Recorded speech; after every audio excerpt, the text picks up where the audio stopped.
우리 함께 말씀을 보겠습니다. 창세기 11장 27절부터 12장 9절까지 말씀 저와 여러분 한 목소리로 읽도록 하겠습니다.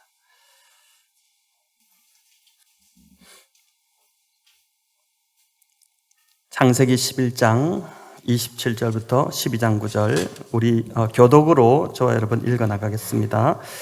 데라의 족보는 이러하니라. 데라는 아브람과 나홀과 하란을 낳고 하란은 롯을 낳았으며 하란은 그 아비 데라보다 먼저 고향 갈대아인의 우르에서 죽었더라. 아브람과 나홀이 장가들었으니 아브람의 아내의 이름은 사레며 나홀의 아내의 이름은 밀가니 하란의 딸이요 하란은 밀가의 아버지이며 또 이스가의 아버지더라. 사레는 임신하지 못함으로 자식이 없었더라. 데라가 그 아들 아브람과 하란의 아들인 그의 손자 롯과 그의 며느리 아브람의 아내 사레를 데리고 갈대아인의 우르를 떠나 가나안 땅으로 가고자 하더니 하란에 이르러 거기 거류하였으며 데라는 나이가 205세가 되어 하란에서 죽었더라. 여호와께서 아브람에게 이르시되 너는 너희의 고향과 친척과 아버지의 집을 떠나 내가 네게 보여줄 땅으로 가라. 내가 너로 큰 민족을 이루고 내게 복을 주어 내 이름을 창대하게 하리니 너는 복이 될지라. 너를 축복하는 자에게는 내가 복을 내리고 너를 저주하는 자에게는 내가 저주하리니 땅의 모든 족속이 너로 말미암아 복을 얻을 것이라 하신지라. 이에 아브람이 여호와의 말씀을 따라갔고 롯도 그와 함께 갔으며 아브람이 하란을 떠날 때에 75세였더라. 아브람이 그의 아내 사레와 조카 롯과 하란에서 모은 모든 소유와 얻은 사람들을 이끌고 가나안 땅으로 가려고 떠나서 마침내 가나안 땅에 들어갔더라. 아브람이 그 땅을 지나 세겜 땅 모래 상수리 나무에 이르니 그때 가나안 사람이 그 땅에 거주하였더라. 여호와께서 아브람에게 나타나 이르시되 내가 이 땅을 네 자손에게 주리라 하신지라. 자기에게 나타나신 여호와께 그가 그곳에서 제단을 쌓고 거기서 베델 동쪽 산으로 옮겨 장막을 치니 서쪽은 베델이요 동쪽은 아이라. 그가 그곳에서 여호와께 제단을 쌓고 여호와의 이름을 부르더니 같이 읽습니다. 점점 남방으로 옮겨갔더라. 아멘. 네, 오늘은 교회 설립 4주년 기념주일로 저희가 보내고 있습니다. 오늘 주신 창세기 말씀을 통해 너는 복이 될지라 라는 제목으로 오늘 교회에게 주시는 또 우리 각자 성도에게 주시는 하나님의 또 말씀을 듣는 시간을 갖겠습니다. 지난주 살펴본 대로 바벨탑 쌓기는 이제 하나님이 언어를 혼잡하게 하심으로 혼란스럽게 하셔서 중단이 되었습니다. 그때까지만 해도 한 언어로 소통하던 인간들이 갑자기 언어가 혼란스러워지자 더 이상 이제 공사를 진행할 수 없게 된 것입니다. 그런데 그렇게 탑 쌓기가 중단된 것이 오히려 은혜였습니다. 만약 하나님이 강제로 멈추지 않았다면 이 교만해지고자 하는 인간의 이 시도는 절대 멈추지 않았을 것입니다. 11장 5절 6절에서 하나님은 이제 이렇게 말씀을 하십니다. 우리 같이 한번 읽어볼까요? 여호와께서 사람들이 건설하는 그 성읍과 탑을 보려고 내려오셨더라. 여호와께서 이르시되 이 무리가 한 족속이요 한 언어도 하나이므로 이같이 시작하였으니 이후로는 그 하고자 하는 일을 막을 수 없으리로다. 여기 보니까 이같이 시작하였으니 이 말은 이 탑 쌓기가 겨우 시작에 불과하다는 것입니다. 앞으로 이들이 어마어마한 일들을 벌일 텐데 무슨 일이든지 거침없이 할 것이기 때문에 지금 막지 않으면 나중에는 감당할 수 없게 될 거라는 것이죠. 또다시 홍수 심판같이 대심판이 임할 수밖에 없게 된다는 것입니다. 그래서 하나님께서 언어를 혼잡스럽게 해서 인간들을 흩어버리신 것은 저주가 아니라 더 큰 심판의 초래를 미리 막으신 하나님의 은혜였습니다. 우리의 삶도 때로 잘 될 것 같던 그 앞길이 막히는 때가 있습니다. 아니 왜 이게 막히나 이런 의구심이 듭니다. 하나님께서 발목을 잡으시는 것이죠. 하나님 보시기에 지금 나는 내가 잘 가고 있다고 생각하는데 하나님 보시기에 무언가 내 삶에 문제가 있기 때문에 막으시는 것입니다. 그럴 때 많이 답답하고 화도 나겠지만 먼저 내 삶을 돌아본다면 하나님이 지금 멈추게 하시고 막으시는 것이 오히려 하나님의 은혜구나라는 것을 깨닫게 될 것입니다. 내가 보기에 좋은 것이 아닌, 내가 생각하기에 나은 것이 아닌 하나님 보시기에 좋은 쪽으로 우리의 삶의 방향을 하나님이 틀어주시는 하나님의 은혜이기 때문에 오히려 감사한 것이죠. 오늘 본문은 바벨탑 이후 흩어져 살던 사람들 중에 이제 하나님께서 아브라함이라는 한 사람을 택하여 부르시는 이야기입니다. 11장 27절은 아브라함의 아버지 데라의 족보를 먼저 소개를 합니다. 데라에게 세 아들이 있었습니다. 아브람, 나홀, 그리고 하란입니다. 하란이 이제 롯, 우리가 잘 아는 소돔과 고모라에 살았던 롯을 낳았는데, 하란은 그 아버지 데라보다 고향 갈대아 우르에서 먼저 죽었다고 성경이 이렇게 기록하고 있습니다. 11장 31절은 이어 아버지 데라가 두 아들과 그의 가족들을 이끌고 갈대아 우르를 떠나서 가나안 땅으로 향했다라고 이제 알려줍니다. 아브라함이 아니라 아버지 데라가 주도해서 지금 이주를 하고 있는 것으로 그렇게 보입니다. 이들은 가던 중에 하란이라는 도시에 머물렀고, 그 하란에서 아버지 데라가 보니까 205세의 일기로 생을 마칩니다. 이어 12장 1절은 아버지 데라가 죽자 이제 하나님께서 아브라함에게 고향과 친척과 너의 아버지 집을 떠나서 내가 내게 보여줄 땅으로 가라, 이렇게 재차 이제 말씀하시는 장면이 나옵니다. 자, 여러분, 여기서 제가 여러분에게 좀 질문을 드리고자 합니다. 한번 답변해 보시기 바랍니다. 어제 제가 전도사님에게도 이걸 질문을 했었는데, 자, 갈대아 우르를 떠나라는 하나님의 부르심을 받은 사람은 아버지 데라일까요? 아브라함일까요? 아니면 두 사람 모두에게 말씀하셨을까요? 자신 있게 아브라함이라 하시네요. 이게 설교만 아니면 왜 아브라함입니까? 이렇게 묻고 싶은데, 여러분, 창세기 본문만 보면 하나님께서 먼저 아버지 데라에게 갈대아 우르에서 떠나라고 하셨고, 이후 아버지 데라가 죽자 하란에 정착할 것 같으니까 하나님께서 아브라함에게 재차 떠나라고 말씀하신 것처럼 보입니다. 그렇지 않습니까? 창세기 11장부터 이 흐름을 보니까. 자, 무엇이 맞을까? 여러분, 이럴 때는 이제 성경의 다른 부분들을 우리가 참조해 볼 필요가 있습니다. 성경을 성경으로 이렇게 풀어내야 하는 것이죠. 느헤미야 9장과 사도행전 7장을 보면 이 의문이 참 명쾌해지는데, 먼저 느헤미야 9장 7절을 우리가 같이 한번 읽어보겠습니다. 주는 하나님 여호와시라. 옛적에 아브라함을 택하시고 갈대아 우르에서 인도하여 내시고 아브라함이라는 이름을 주시고. 자, 여기 보니까 갈대아 우르에서 누구를 불렀냐면은 아버지 데라가 아닌 아브라함을 불렀다, 이렇게 이제 읽고 있습니다. 근데 사도행전 7장 2절부터 4절을 보면 이 부분이 더 선명해집니다. 이게 스데반이 죽기 전에 했던 설교인데 같이 한번 읽어보겠습니다. 스데반이 이르되 여러분 부형들이여 들으소서. 우리 조상 아브라함이 하란에 있기 전 메소포타미아에 있을 때 영광의 하나님이 그에게 보여 이르시되 네 고향과 친척을 떠나 내가 네게 보일 땅으로 가라 하시니, 아브라함이 갈대아 사람의 땅을 떠나 하란에 거하다가 그의 아버지가 죽음에 하나님이 그를 거기서 너희 지금 사는 이 땅으로 옮기셨느니라. 자, 정확하게 나오죠. 그러니까 메소포타미아, 갈대아 우르 있을 때 하나님께서 영광으로 나타나셔서 너희 여기를 떠나라, 이렇게 말씀하셨다는 것입니다. 자, 이 말씀에 의하면 갈대아 우르에서 하나님의 말씀, 떠나라는 하나님의 말씀을 들은 사람은 데라가 아니라 아브라함이었습니다. 아브라함이 그 이야기, 하나님이 자기에게 나타나셨던, 그리고 말씀하셨던 것을 그 아버지에게, 이제 데라에게 이야기했을 것이고, 또 당시에 이제 상황이 많은 사람들이 새로운 기회의 땅을 찾아서 이주하던 그런 시기였다고 합니다. 자, 그러다 보니까 데라가 그 아브라함의 말에 설득이 되어서 그래, 떠나보자, 이렇게 하고 가족이 다 떠난 것입니다. 도중에 이제 하란을 경유했는데 하란이 너무 좋은 도시였습니다. 그래서 아버지 데라가 그냥 여기 머물자, 이렇게 한 것이고, 굳이 더 나갈 필요가 있느냐, 여기 그냥 머물자, 너무 좋은 도시다.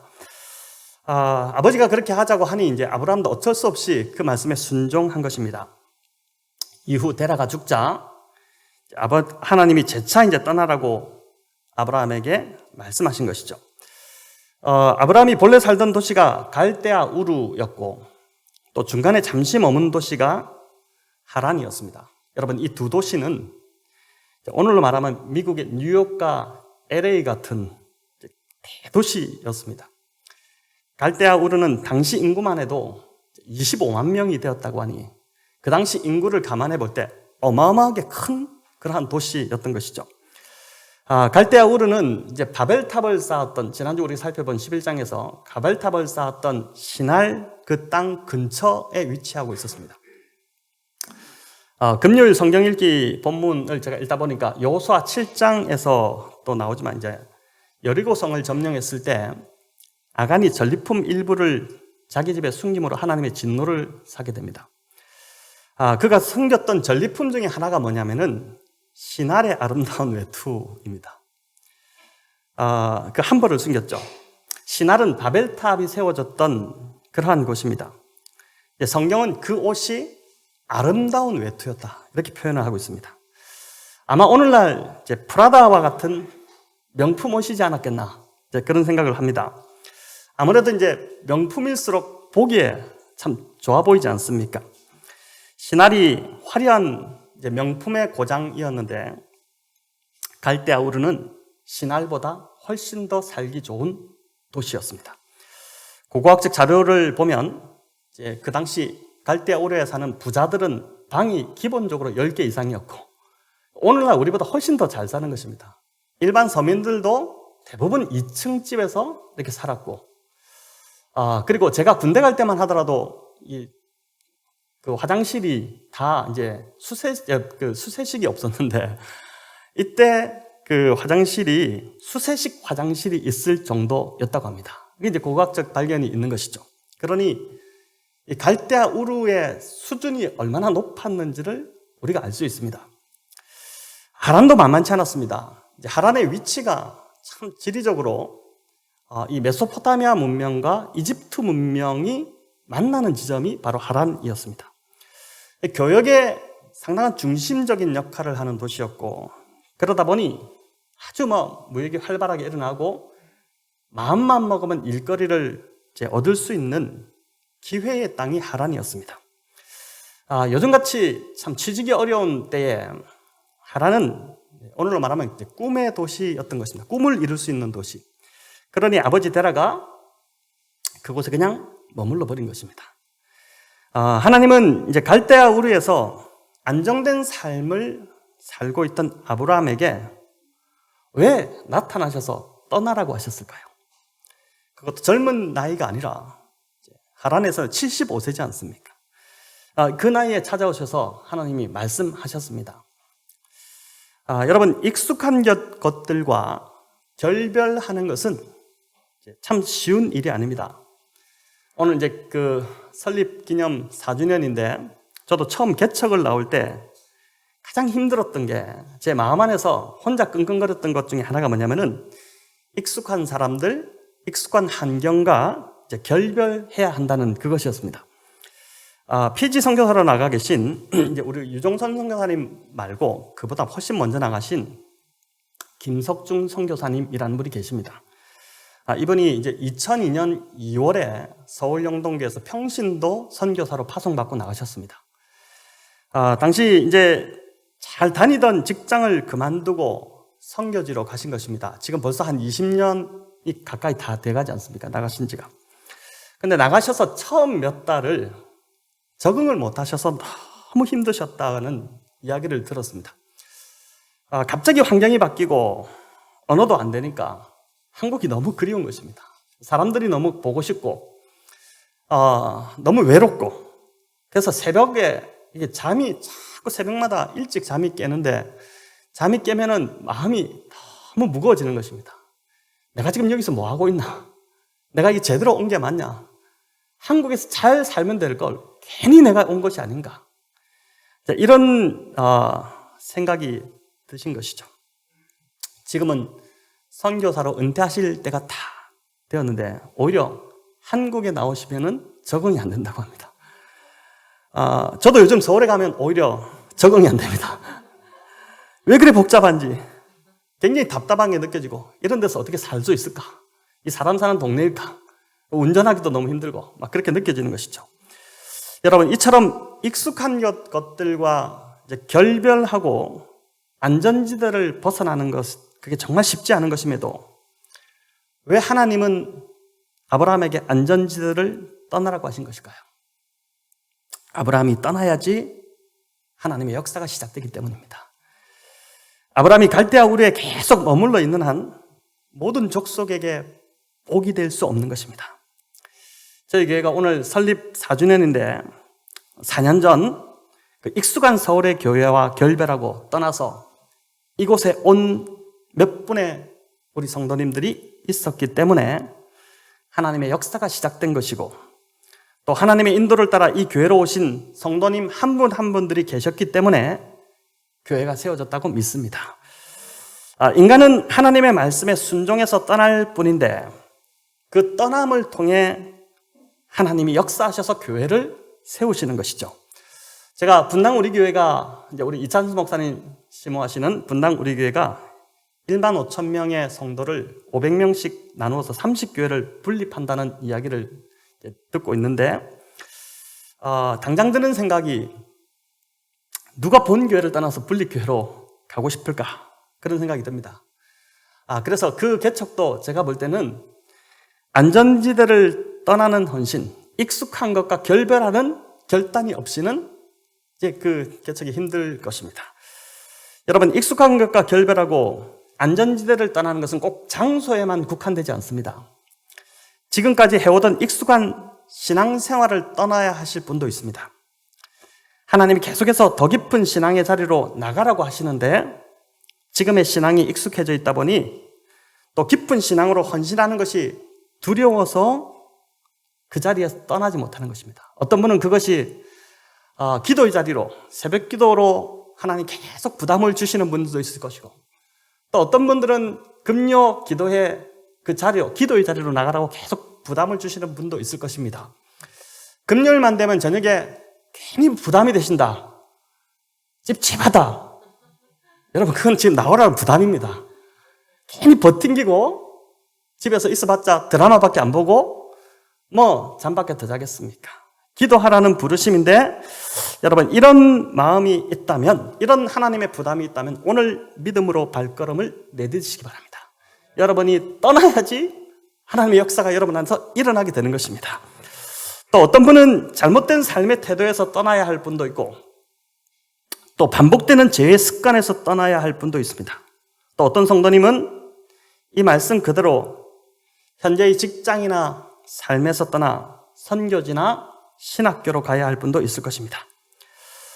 혹 제가 말씀드린 것들 중에서 지금 부담으로 나에게 다가오는 것들이 있으시다면 빨리 지금의 자리를 떠나시는 게 좋습니다. 여러분 괜히 시간 낭비하지 마시기 바랍니다. 재밌는 건 아브라함이 가나안으로 가다가 중간에 하란에 잠시 머물렀지 않습니까? 대략 한 5, 6년 정도 머물렀던 것으로 보는데 아버지 데라의 영향 때문이었습니다. 그런데 하란의 이름이 뜻이 뭐냐면은 재밌습니다. 하란이란 도시 이름이 낭비하며 지체하는 곳, 이런 뜻이 있습니다. 그리고 아버지 데라의 이름이 뜻이 뭐냐면은 연기하다, 미루다입니다. 참 재밌죠? 아버지 데라 때문에 지체가 된 것입니다. 연기하고 미룬다는 것, 그것은 이 이름의 뜻이 보여주듯이 결국 인생을 낭비할 뿐이라는 것입니다. 여러분 시간만 버립니다. 하나님 지금 부담 주시면 빨리 결단하시고 나아가시기를 바랍니다.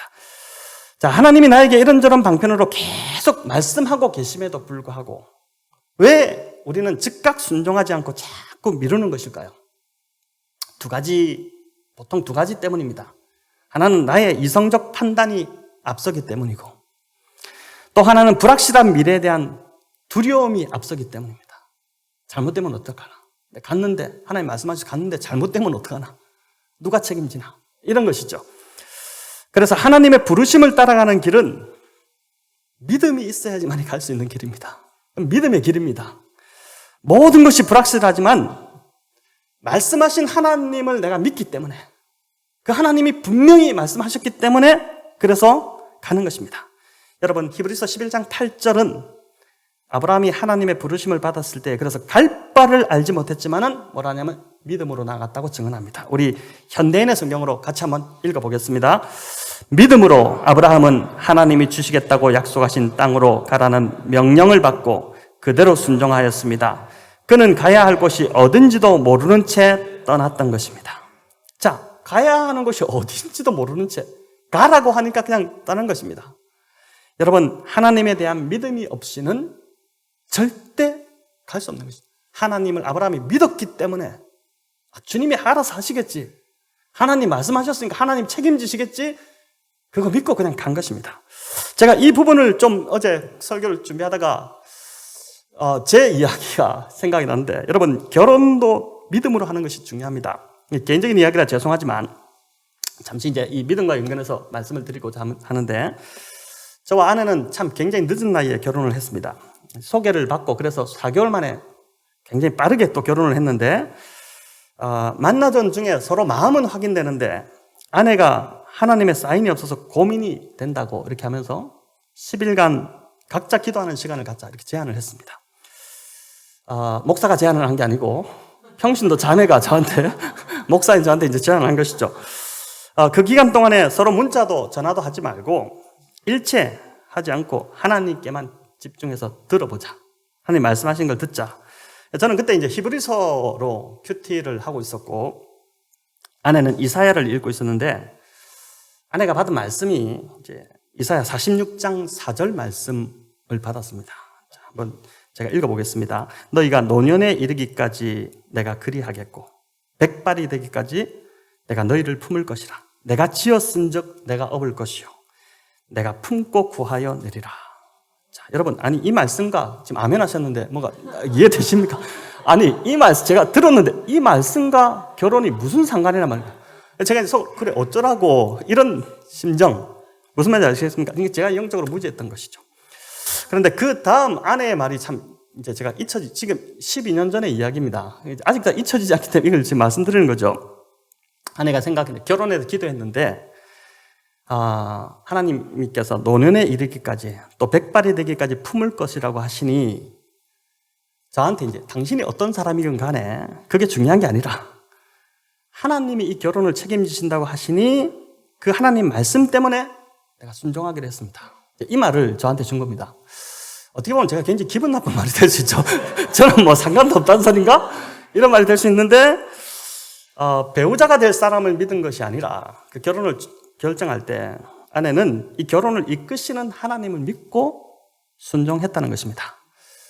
제가 그날 그 하나님이 아내에게 주신 말씀 덕분에 그 40대에 참 솔로를 탈출하여 구제를 받았습니다. 여러분, 아브라함이 하나님을 믿었기에 갈 바를 알지 못했지만 떠날 수 있었던 것처럼 저와 여러분도 사람이나 환경이 아닌 떠나라고 하시는 하나님 말씀, 또 하나님을 믿으면 떠날 수 있는 것입니다. 그런데 가만히 보니 아브라함이 떠난 그곳과 아브라함이 하나님께 가라고 하신 그곳이 대조가 됩니다. 여러분, 아브라함이 떠난 갈대아 우르는 굉장히 살기 좋은 곳이라고 말씀드렸지 않습니까? 그런데 겉으로 보기에는 그렇게 보였지만은 그곳은 하나님을 반역해서 바벨탑을 쌓았던 이 니므롯과 그의 후손들이 주도하던 세상이었습니다. 그런 땅이었죠. 한마디로 불신앙의 세계였습니다. 갈대아 우르는 불신앙으로 가득 찬 그러한 세계였죠. 그 땅에서 아버지 데라는 어떠했을까요? 아버지 데라는 하나님을 믿었을까요? 여러분, 우상을 섬기는 자였습니다. 여호수아 24장 2절 우리 같이 한번 읽어볼까요? 여호수아가 모든 백성에게 이르되 이스라엘의 하나님 여호와께서 이같이 말씀하시기를 옛적에 너희의 조상들 곧 아브라함의 아버지 나홀의 아버지 데라가 강 저쪽에 거주하여 다른 신들을 섬겼으나, 뭐라고 합니까? 데라가 다른 신들을 섬겼다고 그러죠. 우상을 섬기던 자였습니다. 아버지 데라가 우상을 섬겼으니 아브라함은 뭐 볼 것도 없는 것이죠.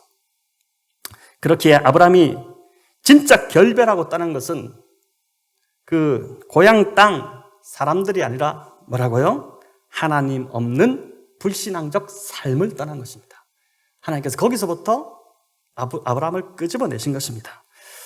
아브라함은 이제 이런 불신앙을 떠나 하나님께서 신앙의 세계, 믿음의 세계로 들어가도록 아브라함을 이끌어내신 것이죠. 자, 이런 믿음의 길에 순종해서 들어선, 참 순종이 너무 중요하지 않습니까? 가라고 해서 가겠습니까? 여러분, 가라고 해서 떠나겠습니까? 여러분에게 나타나서 말씀하시면은 사탄이 잘못 나에게 지금 말하고 있다, 뭐 이렇게 말하기도 하고, 그걸 믿지 못해서 여러 번 고민하고 뭐 한 1년 정도 기도해보고 1년 뒤에 생각해보겠습니다, 이렇게 할 건데 아브라함이 즉각적으로 순종하거든요. 이런 믿음의 길에 들어선 아브라함에게 하나님이 복을 주십니다. 어마어마한 복을 주십니다. 여러분, 그 복이 어떤 복인지 2절이 우리에게 알려주는데 같이 읽어보겠습니다. 내가 너로 큰 민족을 이루고 내게 복을 주어 내 이름을 창대하게 하리니 너는 복이 될지라. 아멘. 자, 먼저 큰 민족을 이룬다고 하십니다. 그런데 현실은 보니까 대를 이을 자녀 한 명도 없습니다. 이후에도 하나님은 아브라함에게 자녀를 주시겠다는 약속을 계속해서 반복해서 말씀하십니다. 여러분, 창세기 13장에 땅의 티끌을 셀 수 없었듯이 너의 후손이 이렇게 셀 수 없을 것이다. 또 15장에서 아브라함을 밖으로 이끌어내셔서 하늘의 별들을 보여주시면서 하늘의 별을 세어봐라. 이 참 그림 같은 이야기지 않습니까? 아브라함이 별 하나 별들 이렇게 세고 있겠죠. 그러다가 또 못 세고 다시 세고, 이 별, 무수한 무별, 이 별처럼 너의 후손이 이렇게 될 것이다, 이런 확신을 주시고, 또 17장에 가니까 아브라함인데 아브라함으로 이름까지 하나님이 바꾸시면서 아브라함, 네가 여러 민족의 아버지가 될 것이다. 그냥 존경받는 한 집안의 아버지, 그 수준이 아니라 나는 너를 그 정도 수준에서 부르지 않았다. 너는 여러 민족의 아버지가 될 것이다. 이렇게 하면서 이제 이름을 바꾸십니다. 17장 5절 우리 같이 한번 읽어보겠습니다. 이제후로는 내 이름을 아브라함이라 하지 아니하고 아브라함이라 하리니 이는 내가 너를 여러 민족의 아버지가 되게 함이니라. 여러분, 이 말씀이 그대로 성취되었습니다. 실제로 오늘날 세계 3대 종교에서 아브라함을 믿음의 아버지로 고백합니다. 기독교 당연하죠. 가톨릭, 우리 천주교 당연히 아브라함을 믿음의 아버지로 고백합니다. 또 어디요? 이슬람도 아브라함을 믿음의 조상입니다. 그들의 아버지입니다. 그렇게 고백하죠. 자식 한 명 없던 보잘것없던 이 아브라함에게 하나님의 믿음이 들어가니까 이렇게 놀라운 세계가 열리게 된 것입니다. 여러분, 저희 교회도 비록 지금 몇 년 되지 않고 아직 미약한 모습이지만, 그러나 성도 한 사람 한 사람에게 이런 하나님에 대한 믿음이 들어갈 때 큰 일을 하나님께서 교회를 통해 이루실 것이라고 믿습니다. 또 우리 청년들, 특별히 이 시대 청년들이 제일 힘들다고 하지 않습니까? 그런데 우리 청년들에게 이런 믿음이 들어가기만 하면 하나님께서 그 삶을 놀랍게 사용하실 줄을 믿으시기를 바랍니다. 스펙이나 내가 가진 능력이 우선이 아닙니다. 여러분, 보니까 노력도 있지만 인생을 살아보셔서 알지 않습니까? 노력한다고 다 되는 것이 아닙니다. 그 노력 위에 하나님의 은혜가 임해야 됩니다. 여러분, 그래야지 어떻습니까? 내 능력 이상으로 내가 이 땅에서 잘 살 수 있게 되는 것입니다. 무엇보다 청년 때에 저는 기도를 좀 많이 하시면 좋겠습니다. 제가 기도하는 것 중에 하나가 우리 교회 청년들 말씀을 사모하고 예배를 사모하고 기도하는 자리, 새벽 기도든 철야 기도든 그 기도하는 자리에 우리 청년들이 좀 많이 와서 앉아서 기도하는 그 그림을, 그 비전을 꿈꾸며 기도하고 있습니다. 갈수록 세상은 경쟁이 더 심해질 것입니다. 날고 기는 사람들 도저히 우리가 따라갈 수 없는 그런 상황입니다. 어떻게 세상을 이길 수 있겠습니까? 여러분, 어떻게 세상을 이기겠습니까? 우리가 죽으라고 노력한다고 될까요? 노력하지 말라는 소리가 아닌 거 아시죠? 찬송가 357장 주 믿는 사람 일어나, 이 찬양인데 후렴이 뭐라고 합니까? 믿음이 이기네. 믿음이 이기네. 주 예수를 믿는 믿음이 뭐라고요? 온 세상 이기네. 이게 참 우리에게 주시는 위로지 않습니까? 여러분, 기도로 믿음으로 승리하시는 우리 청년들, 우리 성도님들 다 되시기를 축복합니다. 두 번째 축복은 아브라함에게 복을 주시겠다고 하신 것입니다. 여러분, 성경을 창세기 1장부터 요한계시록까지 다 읽어보십시오. 그러면 하나님의 목적이 보이는데 그게 뭐냐면은 복 주시는 것입니다. 하나님께서 아담과 하와를 위해 만드셨던 에덴 동산은 온갖 풍요로움과 영생의 복이 있었고, 무엇보다 하나님과의 막힘없는 교제가 이루어지는 축복이 있었습니다. 그런데 인간이 타락하면서 그 모든 축복을 잃어버렸습니다. 영생과 풍요와 하나님과의 교제가 끊어지면서 그 다음 찾아온 것이 뭐냐면 죽음이 오고 질병이 오고 가난과 수치가 찾아온 것입니다. 하나님께서 아브라함을 부르시면서 하나님 마음에는 이 복을 다시 회복시키고 싶었습니다. 노아 홍수 이후에 노아의 자손들에게 축복하셨지 않습니까? 다시 복 주시고자 하셨거든요. 처음에 아담과 하와를 만드시고 복 주셨던 하나님이 그게 죄로 인해서 깨어지자 노아 홍수 이후에 노아를 불러서 그 자손들에게 똑같이 그 복을 명하십니다. 그게 또 깨어지죠. 바벨탑을 쌓으면서 아브라함을 부르시면서 하나님 의도하셨던 이 복을 인간에게 주시기를 원했습니다. 궁극적으로 여러분, 이 복은 아브라함의 후손인 예수 그리스도를 통해서 성취가 됩니다. 갈라디아서 3장 16절 중요한 말씀입니다. 요한복음 3장 16절도 중요한데 여러분, 갈라디아서 3장 16절도 너무 중요한 이야기입니다. 말씀입니다. 같이 읽어볼까요? 이 약속들은 아브라함과 그 자손에게 말씀하신 것인데 여럿을 가리켜 그 자손들이라 하지 아니하시고 오직 한 사람을 가리켜 네 자손이라 하셨으니 곧 그리스도라. 이 자손은 씨 이렇게 또 되어 있습니다. 오늘 본문에 아브라함에게 주신 이 약속들이 누구를 통해 성취되냐면 바로 예수 그리스도를 통해 다 성취된다는 것입니다. 예수님이 오셔서 십자가에 죽으시고 부활하셔서 승천하심으로 이 모든 복을 이미 회복시키셨습니다.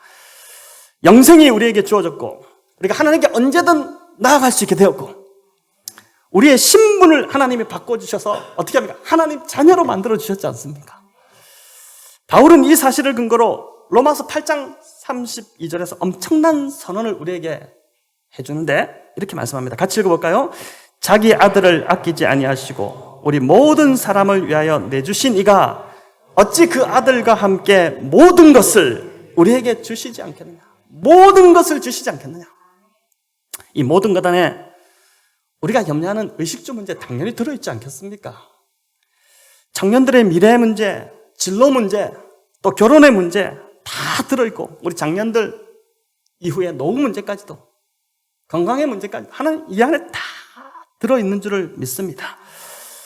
하나님을 믿는 믿음 안에 있는 자에게 분명한 사실은 하나님 복 주시기 원하는 것입니다. 더 주지 못해서 안달이 나신 분이 우리 하나님이십니다. 어쨌든 간에 복 주시고자 하는 것입니다. 우리가 믿음 안에 있고 말씀 안에 바르게 걸어가기만 한다면은 모든 것을 책임지시는 하나님이심을 믿으시기를 바랍니다. 세 번째 축복은 여러분 이름을 창대하게 하는 복입니다. 지난주 살펴보았지만 바벨탑을 쌓은 사람들은 스스로의 이름을 내려고 했습니다. 저희 교회가 설립 4년이 지나가지만 본의 아니게 간판도 달지 못하고 있습니다. 스스로의 이름을 내지 않아도 하나님을 굳게 믿는 믿음으로 우리 성도님들이 살아간 다음에 여기 있어서 선한 이웃으로 선한 영향력을 미치고 살아간다면 하나님께서 교회 이름을 창대하게 하실 거라고 믿습니다. 스스로의 이름을 내려고 하는 것 그 자체가 뭡니까? 곧 타락이고 교만인 것이죠. 내가 자꾸 내 이름을 내려는 이게 우리가 명예욕이라는 게 있지 않습니까? 자꾸 그런 마음이 든다면 그 자체가 지금 교만이고 타락인 것이죠. 자, 여기서 중요한 것은 이 세 가지 복, 이제 창대하게 하겠다, 자녀를 주시겠다, 복이 되겠다, 또 이름을 창대하겠다. 이 세 가지 복이 어디에 귀결되냐면은 복이 되라는 명령에 귀결됩니다. 참 중요합니다. 자, 이 말은 아브라함에게 이런 복을 주신 이유가 뭐냐면은 아브라함이 복이 되는 사람이 되기 위해서 그렇다는 것입니다. 자, 복이 된다는 게 무슨 말인지 3절에 정확하게 나오는데 우리 같이 한번 읽어보겠습니다. 너를 축복하는 자에게는 내가 복을 내리고 너를 저주하는 자에게는 내가 저주하리니 땅의 모든 족속이 너로 말미암아 복을 얻을 것이니라.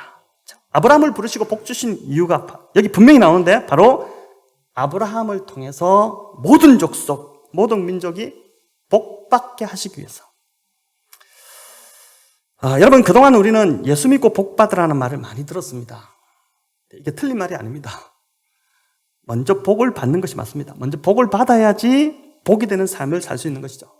이게 이제 우리가 잘못 이해해서 그 주신 복을 나만 자꾸 누리려고 하다 보니까 복을 주시는데 그 복이 흘러가야 되는데 내가 그 복을 나만 가두어 놓고 저장소가 되니까 이제 그렇게 잘못되는 것이죠. 하나님께서 물질적 복을 주실 수 있습니다. 우리 성도님들 가운데 물질적으로 복을 부어주실 수 있습니다. 하나님 충분히 주실 수 있죠. 왜 주실까요? 저장만 하고 쌓아두라고 주시지 않습니다. 흘려보내라고 주시는 것이죠.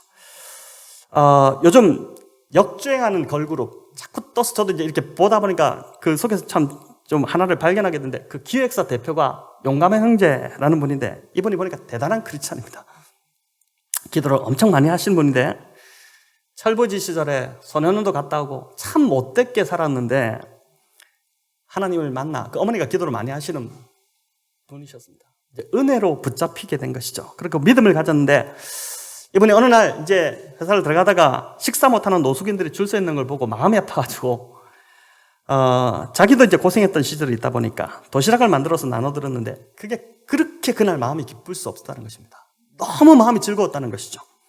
이분이 그래서 이제 그 이후로 계속 이 일을 하고 있는데 이분 보니까 못 먹는 분들 드려드리더라고 못 먹는 분들 계속 생기니까 꿈이 밥차 30대를 만들어서 전국을 다니면서 다 좀 그 식사를 대접하고 싶은 이제 그런 마음이 드는 것이죠. 돈을 정말 열심히 번다고 본인이 그렇게 고백합니다. 자기는 정말 노력해서 열심히 사는데 그 벌은 돈을 사회의 어려운 분들에게 다 쓰고 죽는 게 자기 꿈이다. 하나도 남김없이 다 쓰고 죽는 게 꿈이다. 이렇게 이제 이야기를 한 것이죠. 예수님이 말씀하신 받는 것보다 뭐라고요? 주는 것이 더 복되다. 이 말씀을 보니까 그분이 그대로 경험을 하고 있는 것입니다. 자, 그럼 복이 되라는 이 명령을 가장 먼저 적용해야 될 대상이 누구일까요? 어디서부터 시작해야 될까요? 가장 가까운 부부이고 부모 자녀입니다. 가족입니다. 부부가 평생을 서로 복이 되고자 하는 마음으로 살아간다면 결혼 생활이 많이 달라지지 않겠습니까? 물론 이렇게 말하는 저희 부부도 많이 싸웁니다. 하지만 서로에게 복이 되라는 이 말씀이 있기 때문에 회복도 빠른 것입니다. 물론 다투기도 하지만 인간인지라 연약한지라 똑같죠.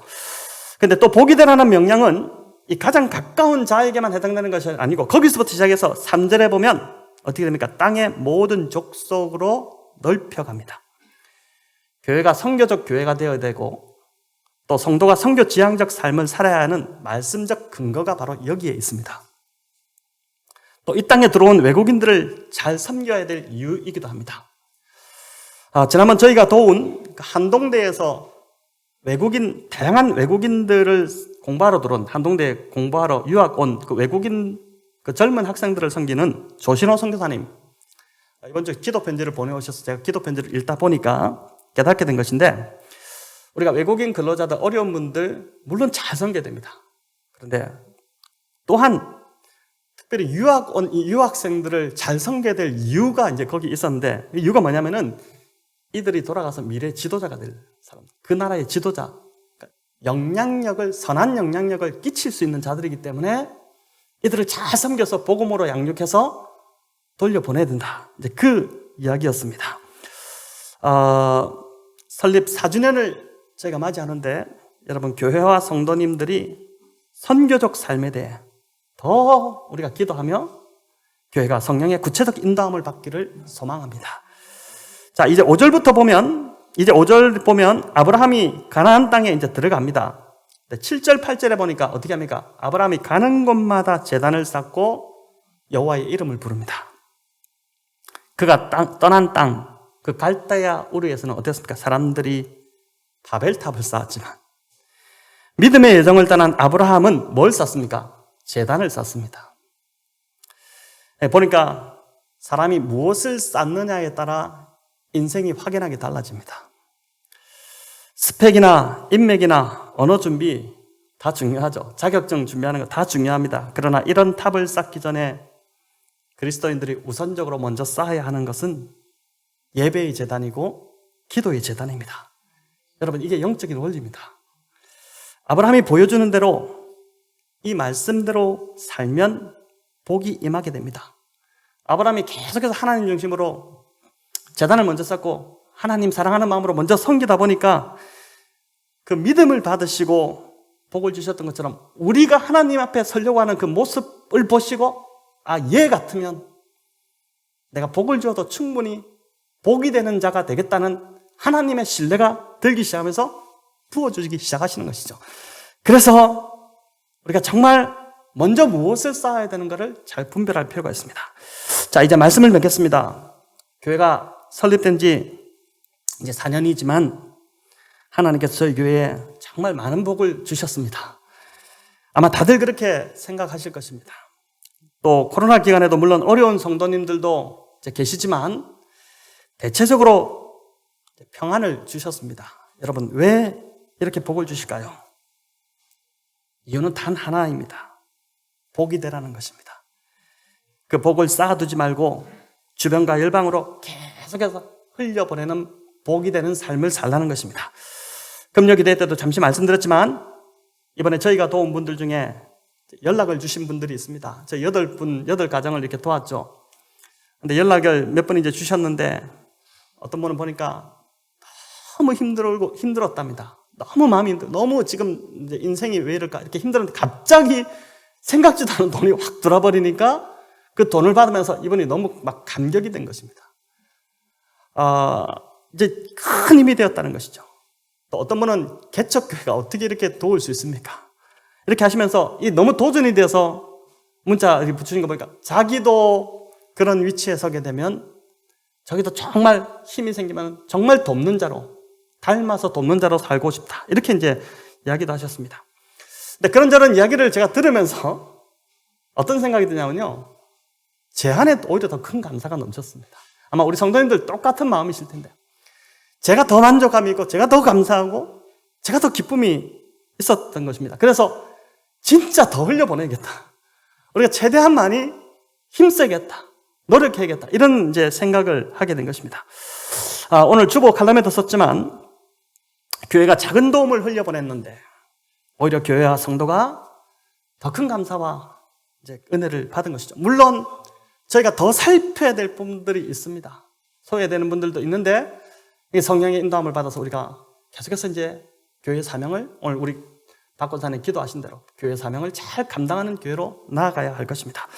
또 지난주 설교에서 이 건물 한 가게 사장님 사정을 제가 나누고 마치면 좀 내려가셔서 그 이런저런 물건들을 좀 사주시면 좋겠다 이렇게 말씀드렸는데 이제 보니까 예배 참석하신 분 대부분의 분들이 가셨습니다. 가셔가지고 보니까 그날 그 사장님이 얼마나 많은 힘을 얻으셨는지 이후에도 저한테 말씀하시고 그날도 보니까 완전히 그냥 얼굴이 싱글벙글 하셔서 참 기뻐하시는 모습을 보았습니다. 여러분 이것이 곧 복이 되는 삶이지 뭐가 복이 되는 삶이겠습니까? 설립 4주년을 맞이하며 저희 교회가 더 복이 되는 교회로 가면 좋겠습니다. 무엇보다 진짜 복인 예수 그리스도 그분을 열심히 전하는 교회가 되면 좋겠습니다. 그분을 알려줘서 그 참 힘들어서 죽어가는 그 사람이 예수 그리스도 그 진짜 복으로 인해서 살아나는 역사가 계속해서 일어나기를 소망합니다. 열방에 이렇게 복이 되고자 하는 성도님들 위해 하나님께서 오늘 아브라함에게 주셨던 이 큰 축복이 충만히 부어지시기를 우리 주님의 이름으로 축복합니다.